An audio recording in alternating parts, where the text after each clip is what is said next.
In facing many of life's challenges, there are losing ways. May mga paraan na pangtalunan at talagang talo. And there are winning ways. Dapat tayo ay at ngayon we will learn from the winning ways of Jochebed, the mother, and Miriam, the sister of Moses. Background, the Hebrews were slaves in Egypt. So sa pagtingin mo pa lang yan, loser na. Meanwhile, the Hebrews kept growing in population, and to control the population, Pharaoh, the king, ordered that all newborn males be thrown into the river, where of course crocodiles awaited them. So, the Pharaoh would have accomplished two things. One is to lessen the population growth of the Hebrew slaves because he was afraid that they might side with the political enemies of Egypt.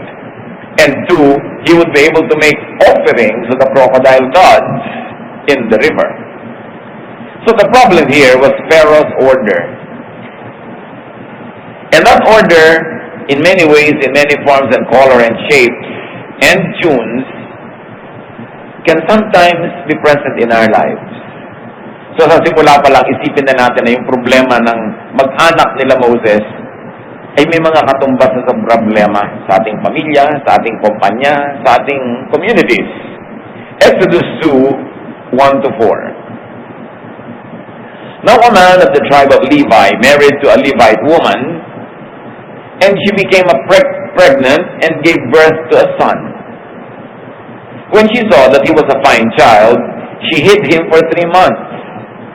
But when she could hide him no longer, she got a papyrus basket for him and coated it with tar and pitch. Then she placed the child in it and put it among the reeds along the bank of the Nile. His sisters stood at a distance to see what would happen to him. Malaking problema, lahat ng mga batang sanggol ay pinatatapon sa ilog.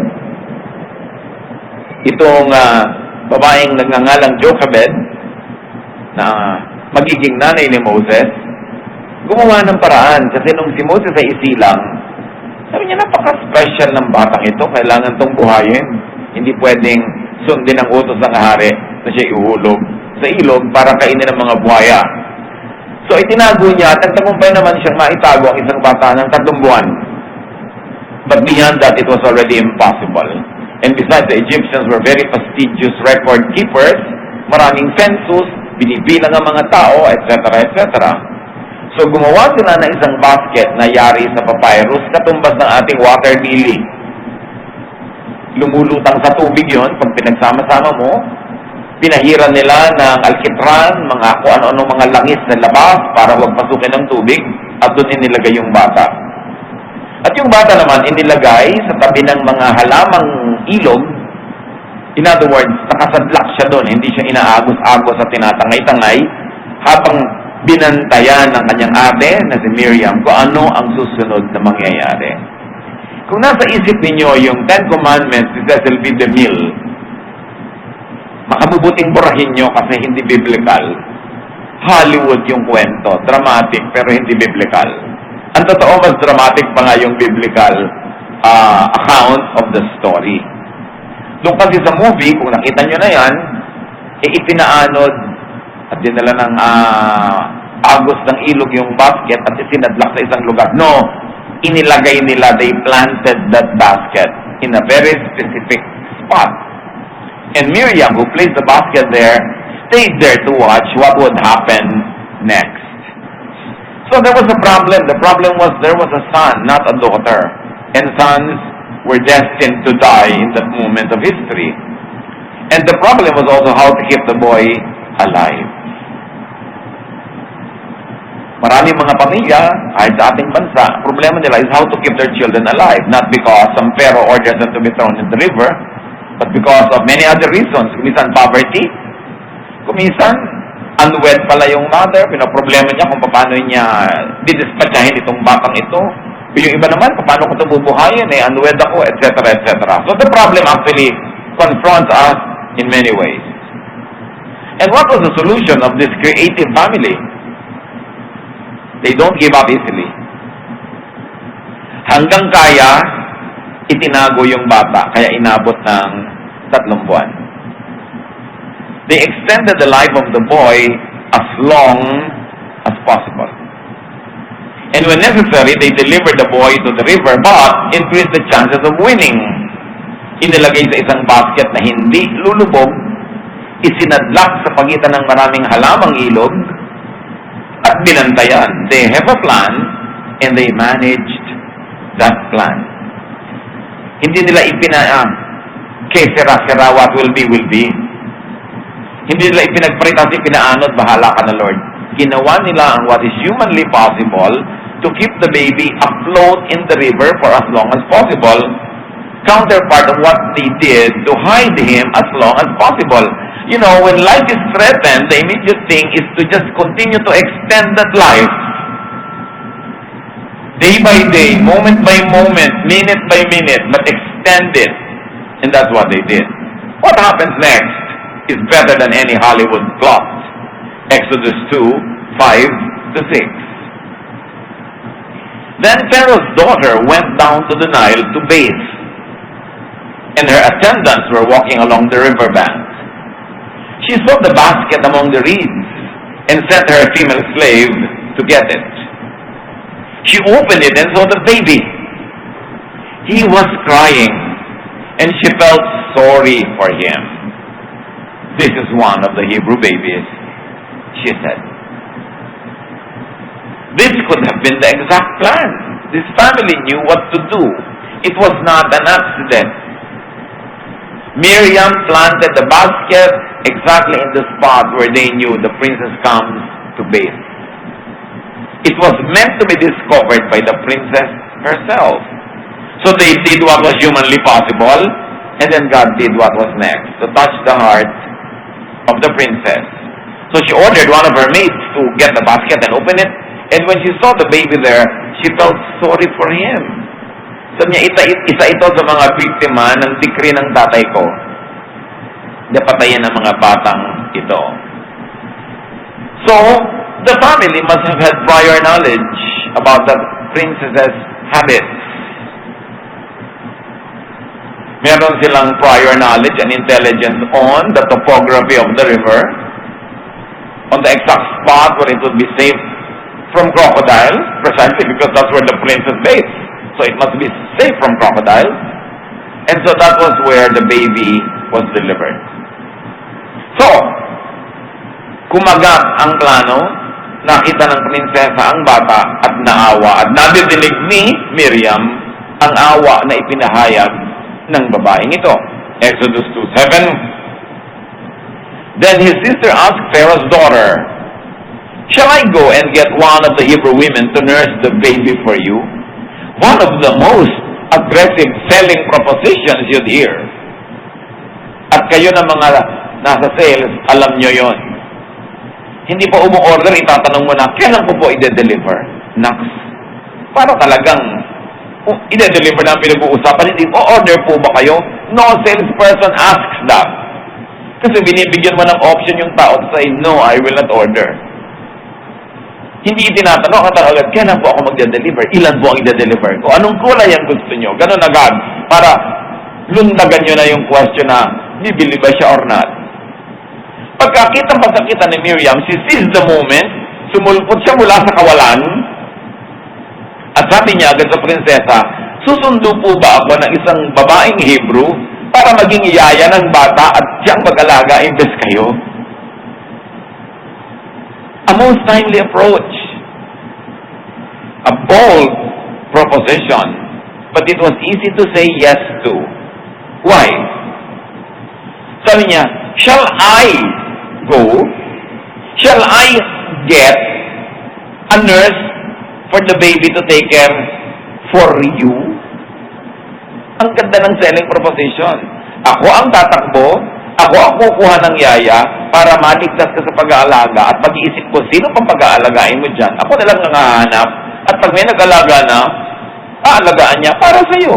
Ang totoo nun, ipinaampon na niya agad yung bata sa prinsesa. In-assume niya na naaawa ka, therefore bubuhayin mo yan. Pag binuhay mo yan, sino mag-aalaga? Huwag mo nang problemahin yun. Baka mamaya itapon mo patuloy uli eh. Ako na lang problema, ako nga hanap, ako magre-recruit at aalagaan para sa'yo. Exodus 2:8, yes, go, she answered. Kita niyo result?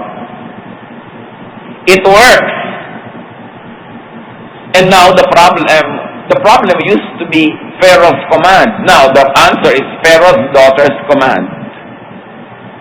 It was an answer to the problem coming from the same household, from the same seat of power. Sabi niya, sige, sumundo ka ng yaya agad-agad. Exodus 2:8 to 10. So, the girl went and got the baby's mother. Pharaoh's daughter said to her, take this baby and nurse him for me, and I will pay you. Nag-e-echo pa yon. So the woman took the baby and nursed him. When the child grew older, she took him to Pharaoh's daughter, and he became her son. Mas maganda yan, kaya sa Cecil B. DeMille plot, ba't nila iniba pa eh. So, dali-daling umuwi ang bata, handang-handa naman yung nanay, nakagayak na siya. Walang sinayang na sandali, baka magbago pa ang isip ng prinsesa. Kaladkad ngayon yung babae. Ito na po, may nakuha na akong yaya. So, sabi ng prinsesa sa kanya, alagaan mo tong batang ito. Ano ganon? Babayaran kita. Nabayaran pa siya. No? Una, hindi na nawala yung anak niya, hindi napunta sa iba, sa kanya rin napunta, binabayaran pa siya habang inaalagaan niya. At pag lumaki na, for the boy to reach the legal age where he could be adopted, he would be returned to the princess. He would become Prince of Egypt. So the problem son is no longer a problem. And how to keep the boy alive, both of them are not problems anymore. May bonuses pa. No more hiding. Kasi ang prinsesa ang nagsabing alagaan ito, may bayad pa. Raising her own son not only saved his life, but became a livelihood. She was suddenly in City Hall's payroll. Kaya lang, hindi naman siya ghost employee. Talagang hinar siya at nagtatrabaho siya. The son becomes a prince. A disadvantage is turned into an advantage, and a problem is turned into an opportunity. Ano ang lessons on winning from Mommy J and Sister M? Don't give up too easily. Now, I want you to think of your own problems now. Anong problema nyo? Anong bata ang nanganganib ang buhay? Kaya bata ba yun? Bagay o anuman? Profesyon ba? Trabaho ba yan? Relasyon? Laging may nanganganib ang buhay eh. Don't give up too easily. Don't call it a problem. And remember, a problem is a matching solution. Tulad ng nakita natin sa kwento, may solusyon naman pala. Find the solution. Ngayon, kung sasabihin nyo, wala pong solusyon, therefore, it's not a problem because the definition of a problem is that it has a solution. So, pag walang solution, huwag nyo solve yan, hindi problema yun. But most of the time, may solution yan, so better just call it a challenge. Bawasan nyo, mga kapatid, ang mga bagay na tinatawag nyo na problem. Kaya lang may problema. Kaya lang may problema. Ang negative agad ng buong atmosphere. Sabi nyo, merong challenge. Parang meron ka agad na sigla para harapin yung challenge. No? Hindi problema. Problema kasi parang hindi mo na yan kaya ma-solve eh. And learn from this mother and daughter. Stand up. Level up to the challenge. Use your available resources as long as possible. Nakita niyo sa kwento, itinabo muna, pinahaba, nung hindi na kaya, gumawa na naman ng paraan, pero hindi nila inilubog sa ilog. Alam niyo, kung kukuhanin ka na ng Panginoon, hayaan mo ng Panginoon ang kumuha, huwag ka na magpakamatay. Trabaho mo, habaan mo ang buhay mo. Kasi pag kukunin ka na niya, kahit naman sino, walang makakapigil. Pero kahit sino rin, walang makakapilit kung di pa tapat. No? So, huwag mo nang unahan yung problema na papalalain mo pa. Yung iba, ang solusyon nila sa problema, lumikha na ibang problema eh. Aha! Nang bababae pala ang husband ko, manlalalaki naman ako. Yung ba ang sagot sa challenge? Ang challenge is paano pa uwiin yan sa'yo alone. Hindi yung ikaw ngayon may iba kapag idadagdag na problema. Challenge, Wala lagi ang mga magulang ko, may bisyo, nag-aaway-away. Hindi na rin ako uuwi, total walang tao sa bahay. Why? Worsen the situation. Extend your graces, do what you can to have the most normal life possible under the circumstances. Pag meron ng apoy, huwag mo nang buhusan ng gasolina para lumaki pa. Dapat yon, pulain yung apoy, pahinain hanggang siya'y tuluyang mawala. So use your available resources as long as possible, and when necessary, change plans, but don't give up. Nakita nyo sa kwento, una itinago nila pero hindi na pwede. So change plans. Same goal, to keep him alive, pero paano naman ngayon? Ano? Change plans. So deliver the boy to the river, but increase chances of winning. Hindi nila ipinasa kapalaran yung bata. Gumawa ng matibay na basket, nilagyan ng mga coating para lumutang, huwag pasukin ng tubig, at isinadlak sa isang lugar. May plano. Have a plan. As we always like to say, those who fail to plan, plan to fail. Kaya dapat may plano ka. Paano ko sosolve ng challenge na ito? Anong mga resources ko? Anong pwede kong gawin? Anong pwede kong ilabas ha? Dahil meron ako, anong pwede kong hiramin? Ano pang resources ko? Creativity? People around me who can help? And then you manage the plan. Bantayan. Tulad ni Miriam, nakabantay, nakaabang sa anumang possible opening for her plan to happen. But it's important, brothers and sisters, if you would have winning ways, is to have prior and ready knowledge. And in military parlance, is called intelligence. Kailangan alam mo, kilala mo ang kaaway, alam mo kung anong lakas ng kaaway, sukat mo kung anong merong kang lakas, anong pwede mong gawin para tama ang iyong magawa. Hindi aksidente ang magtagumpay. Yan ay pinaplano, ginagawa, tinatrabaho, at tinitibayan ng loob. Pero dito, may isang napaka-importanting element of winning ways. And that is get help from the most effective agent. In this case, the princess. Who can overturn the command of the Pharaoh but his very own daughter? Who can afford to keep a baby alive in spite of this very unfriendly climate? Except somebody from the royal family. So always identify who or what can help you. And then how do you get help?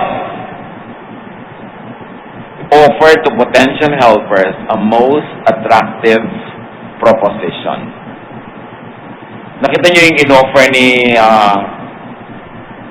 Miriam? It was easy to say yes to. It was easy. Why?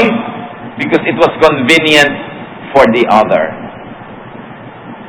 Pag kailangan nyo ng tulong ng isang tao, ng isang grupo, make it convenient for them, not for you. Sabi niya, I go, I get, and it is beneficial to the other person.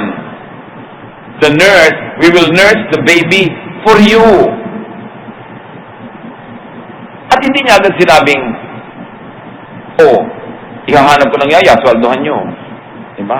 Ganito, ganyan. Papahirapin mo yung pag-yes yung tao. Pinadali niya agad. Alam niyo kung bakit maraming tao hindi nagtatagumpay? Kasi hindi sila nakakakuha ng tulong. Bakit hindi sila nakakakuha ng tulong? Kasi ang ginagawa nila is what they should not do. Lagi agad ang opening remarks nila, help me. Help me. Tulungan mo ako. Kailangan ko ng tulong mo. Pwede mo ba akong tulungan? Pag natinig ng mga tao yan, 99% nagsasara ng tenga, lumalayo, allergic ang mga tao doon sa laging, pwede mo ba akong tulungan? May problema ako. Baka nanay mo lang o tatay at mga close friends yung willing makinig. And yet, kung nakakataplo ka na, baka pagsawaan ka na rin ng kaibigan, ng mga tumutulong. Maraming tao, hindi nila makuha sa haba ng buhay nila what winning ways are. And don't open with, help me, give me. Yung give me. Sino may sabing gusto kang bigyan ng tao? Sino may sabing gusto niya na yung inipon niya, pinaghirapan niya, ibigay sa'yo? At saka yung laging, do it for me. Yung iba, i-interview mo sa trabaho, why are you applying for this position? Yung nagpapakyot ng mga new graduates, o yung nakakasampung application na hindi pa matanggap, ito usually ang sagot, I like to learn from your very, very big company. You know, I like to experience very good things with your company, and blah, blah, blah. Ha? Gusto mong i-hire kita para you will learn? Gusto mong i-hire kita dahil gusto mong maka-experience? No. Pag ini-interview ka, why will I hire you? Because there's a lot that I know that I can contribute to this company, and I'm sure that you can also contribute to my growth. We will be happy together. Kahit hindi ka naman hire, pero dapat totoo. Pag gusto mong ma-hire ka, ang ino-offer mo sa company is what you can do for them, not what they can do for you. I like to learn. Mag-aral sa school, huwag dito. Diba? Malaki po yata ang benefits dito na balitaan ko. No, sabi mo, ang laki-laki po ng talent ko. Gusto kong dito i-contribute kasi nabalitaan ko very good din kayo sa mga workers. And it is not yabang. You must never sacrifice the truth for the sake of humility. Because you are selling yourself. Pero anong alam mo? Wala po, but willing to learn. Hindi ka ma-hire. Anong position na ina-applyan mo? Any. Ano yan? Slam book? Favorite dish? Any. Ibig mo sabihin, wala kang specialization kahit sa kailagay. Gusto mong pagbilangin kita ng buhangin sa beach resort na ito? Kaya mo ba yun? We'll try. Losers. Merong mga losing ways. Sa simula pa lang, alam mo, hindi magtatagumpay itong taong ito. Liba na lang, magpalit siya ng style. So, remember, you want people to help you. And remember this, one secret of the universe, you always need people's help to succeed. Nobody succeeds without people's help. And another secret of the universe, people help only those people that they like. So pag hindi ka like ng mga tao, hindi ka nila tutulungan. Pag hindi ka nila tulungan, hindi ka magsasucceed. So the goal is to be liked first. And for that to happen, give, not take. Everyone loves a giver. Winning way yan, to give. Kaya sinabi sa Bible, it is more blessed to give than to receive. Because the blessing of the giver is, maraming matutuwa sa kanya, bibigyan din siya. Magiging blessing yon.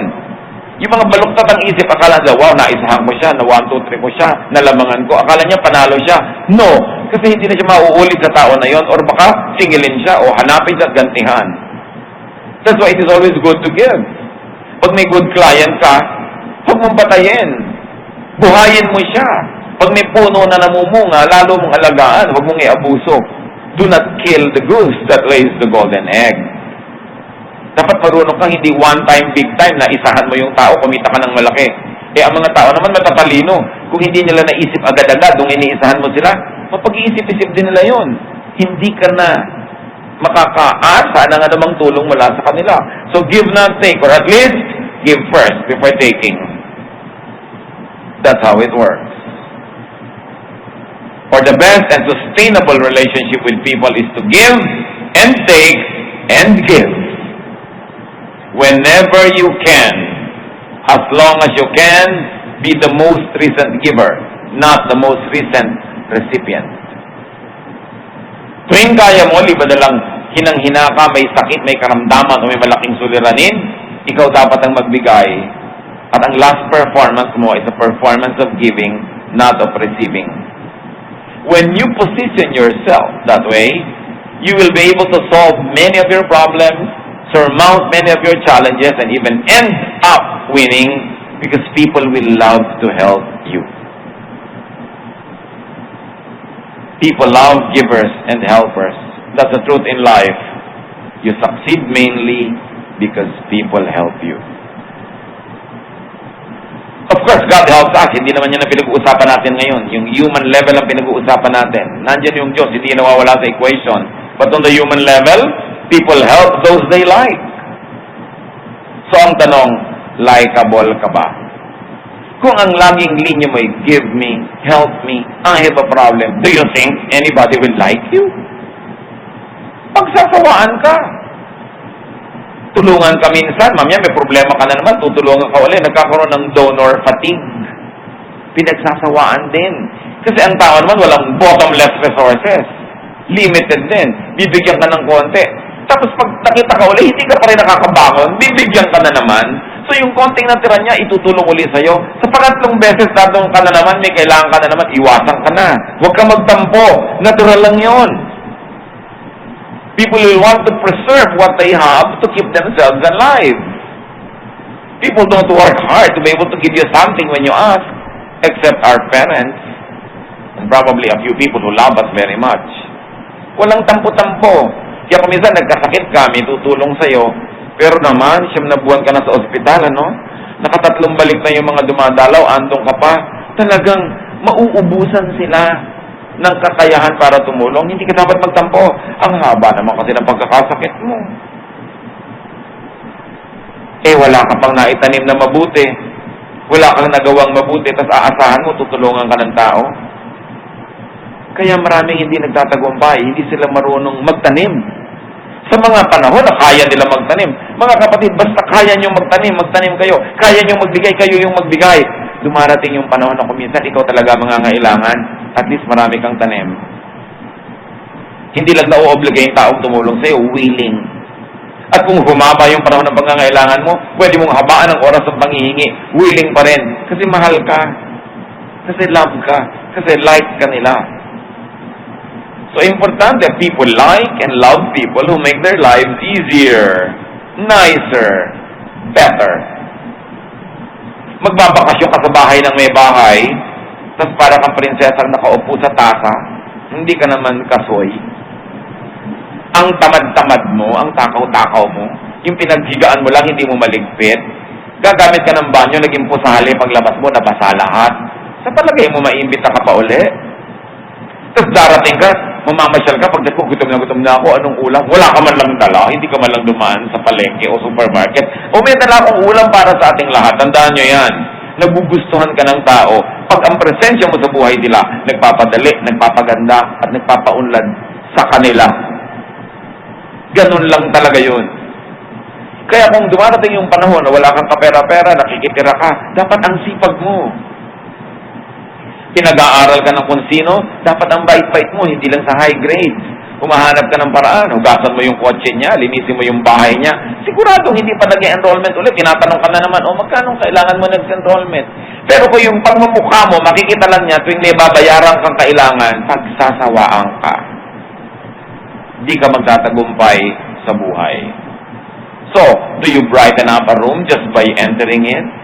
Do you beautify life just by being there?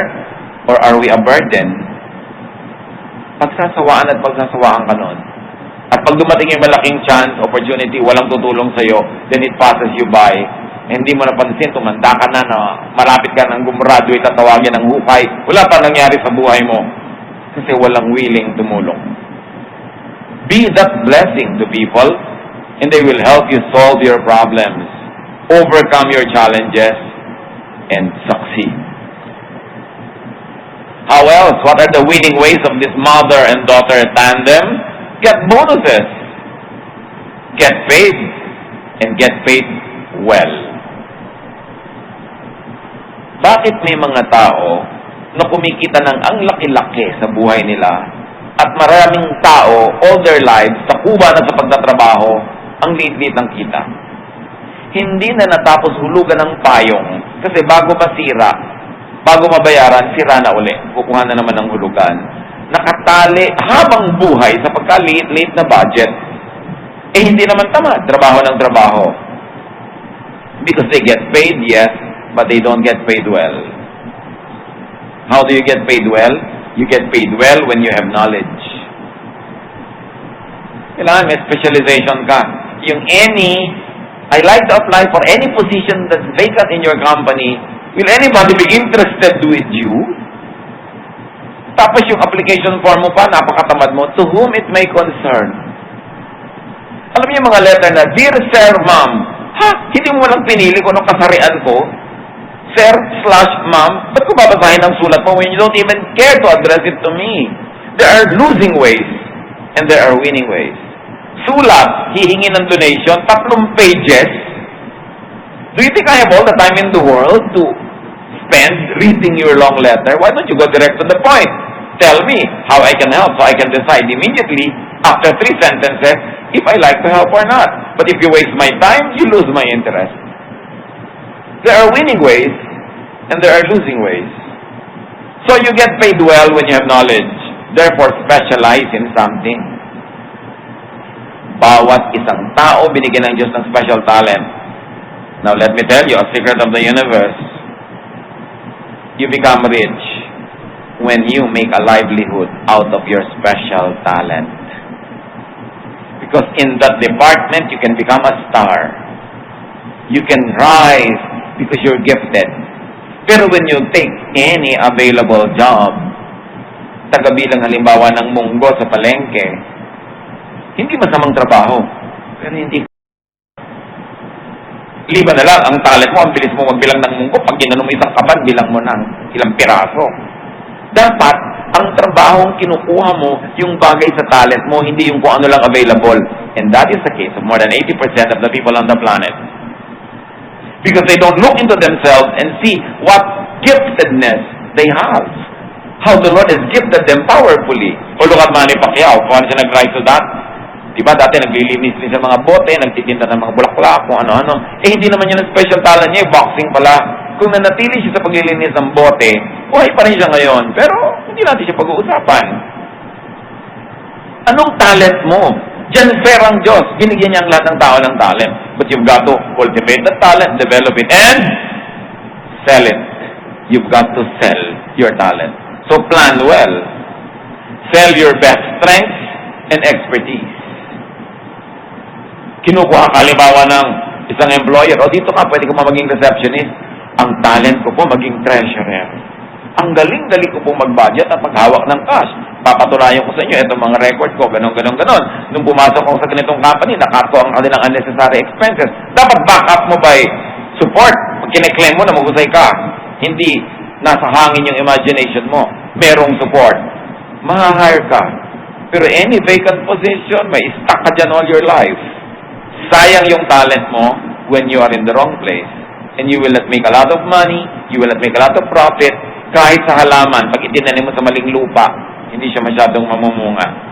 Dapat nasa tamang lupa. So don't look for vacancies if you like to be an employee. Create your own job, your work, or position. May mga empleyado, nakikita nila yung takbo ng kumpanya nila, tapos papasok doon sa may-ari o doon sa manager, sabi niya, meron akong idea how to solve this kind of problem of our company, and I think I can do it if you'll give me the chance. Transfer me to that position or create that position for me and wait for results. Then mabubulot ka sa kinakalagyan mo na hindi mo naman na-enjoy. You don't have to work hard. You can work smart and work hard. But hard work alone will not guarantee that you'll be lifted out of poverty. Ang daming hardworking na hindi umaasenso because they're working hard in the wrong jobs, doing the wrong things, neglecting their best effort. So you must sell your best strength. Kung halimbawa, merong isang tanghalan, tagalinis ka ng banyo, which is a very honorable work, pero ang galing-galing mo palang mag-perform, di mag-apply ka. So mo, alam nyo, pwede pa akong kumanta, pwede pa akong magganito. Aasenso ka. Huwag niyong hintayin na alokin kayo. Hindi yun mangyayari. At marami mga empleyado sumasama ang loob sa kanilang office, nagtrabaho sila 20, 30 years, hindi sila umasenso, ang liit-liit ng increase. Huwag niyong hintayin na yung inyong mga manager mag-iisip, paano ko kaya mapapaligaya si employee 1, si employee 2? No, they are not thinking of you. So, you think of yourself and go to them. You say, 10 years na ako sa trabaho na to, na-master ko na, and I think I'm ready for another position. I'm ready to contribute more to this company because of my experience. Pero yung kikimikimi ka, hinihintay mo mapansin ka, tapunan ng pagtingin, hindi yan mangyayari. You have to be more aggressive. Tingnan mo sila Miriam, hindi nila hinintay na pumunta yung prinsesa sa bahay nila. Tapos, ay, may bata pala dito. Kawawa naman. Bakit hindi nyo alagaan at babayaran ko kayo? Hindi yon. Some people say, strike the iron while it's hot. But it's very seldom that the iron is hot enough to be struck and to be shaped into what you want. What do you do when the iron is not hot? Therefore, you cannot strike it. Well, strike it till it becomes hot. Ordinary people say, strike the iron when it's hot. Special people say, I'll make it hot by striking. Create your situation. Take charge of your life. So create your job and job opportunities. Do not fit into qualifications.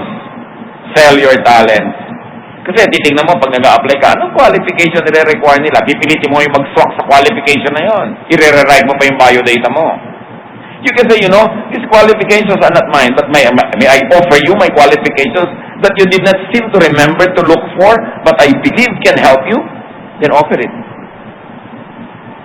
Huwag mong antayin na ikaw yung maalala.